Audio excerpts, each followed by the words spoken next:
Back to my channel creativity education faculty. I hope you all are good.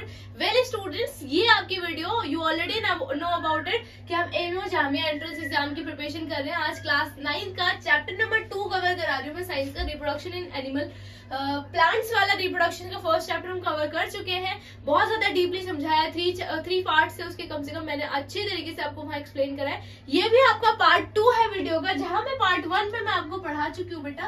Part 1 में हम लोग cover कर चुके हैं रिप्रोडक्शन कितने टाइप के होते हैं, फर्टिलाइजेशन कितने टाइप के होते हैं, zygote, embryo and the foetus and the baby, हम उसके बारे में डिस्कस कर चुके हैं। पार्ट 2 में हम डिस्कस करने वाले हैं एनिमल्स के फंक्शंस, इन सब चीजों के फंक्शंस हम इस सब चीजों में कवर करने वाले। तो स्टार्ट करते हैं अपनी वीडियो को वैसे ही अपने जील के साथ, वैसे ही अपनी सब चीजों के साथ स्टार्ट करते हैं चैप्टर को दोबारा से।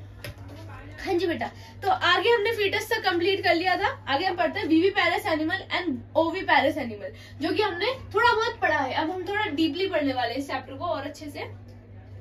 Viviparous animal,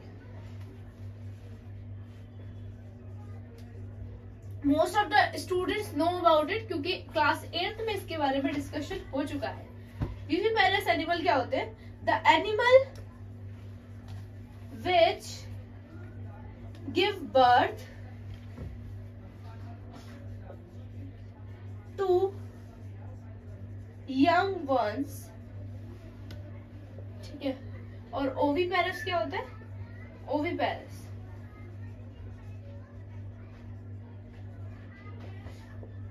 the animal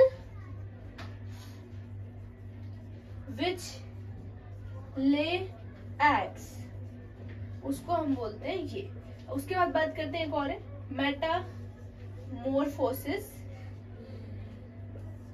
transformation of the larvae into adults through series of changes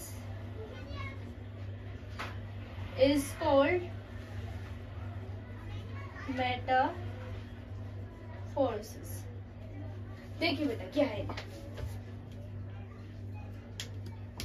सी। अब हम बात करते हैं विविपेरस एनिमल। विविपेरस एनिमल क्या होते हैं? जो गिफ्ट देते हैं बर्थ यंग वंस को, यानी कि बेसिकली बच्चे को जन्म देते हैं, उसको हम विविपेरस एनिमल बोलते हैं। जहां पे ओविपेरस की बात हो रही है, जहां पर हम एग को जन्म देते हैं, बर्थ देते हैं एग को, जैसे कि हैन हो गई, आपकी बहुत सारे ऐसी चीजें जो बर्ड्स हो गई, तो ये सब चीजें क्या करते हैं? बर्थ देते हैं एग को, फिर उनसे बच्चा बनता है। लेकिन हमारे जो विविपेरस एनिमल होते हैं ऑटोमेटिकली अपने एक यंग वंस, एक बच्चे को बर्थ देते हैं, बच्चे को जन्म देते हैं, जिसकी वजह से इन्हें विविपेरस एनिमल बोला जाता है और उसको हम ओविपेरस एनिमल बोलते हैं। बात करते हैं मेटामॉर्फोसिस की। Transformation of larvae, transformation of larvae की बात हो रही है यहाँ पे।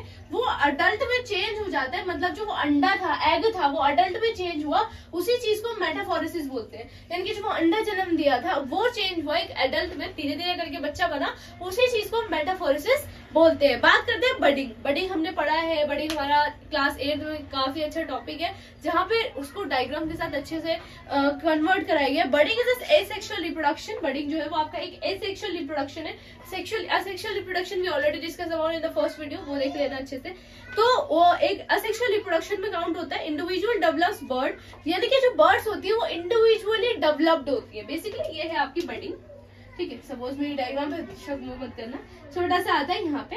सेकेंड वाले में हल्का सा ये चीज बड़ी हो जाती है, थर्ड वाले में थोड़ा ये चीज इसके बराबर की, मतलब ये जो इसकी शेप है ना, यही शेप ये कन्वर्ट कर रहे होते हैं। सबसे पहले इतना छोटा आता है, फिर इतना बड़ा आता है, फिर इतना बड़ा आता है। चौथे प्रोसेस में वो पूरी ही एक बर्ड बन के अलग हो जाती है। जो यहाँ बर्ड बन रही थी छोटा छोटा हो गया, वो चौथे प्रोसेस में पूरी बर्ड बन के अलग सेपरेट हो जाती है, उस बर्ड से पूरी सेपरेट हो जाती है। उसी चीज को हम बोलते हैं बर्डिंग। सॉरी। उसके बाद बात करते हैं क्लोनिंग की। क्लोनिंग इज अ रिप्रोडक्शन, ठीक है, production of exact copy of cell. Cloning क्या है? एग्जैक्ट सेम कॉपी बनाती है एक सेल की, उसी को हम क्लोनिंग बोलते हैं। तो कंप्लीट ऑर्गेनिज्म, जिसको कंप्लीट करती है ऑर्गेनिज्म से, suppose sometimes cell dead, dead हो जाते सेल, तो वो एक कॉपी बना देती है क्लोनिंग, जिसकी वजह से ऑर्गेनिज्म जो है वो अपना वर्क स्टार्ट रखते हैं। Reproduction is essential combination of a similar kind of individual generation after the generation.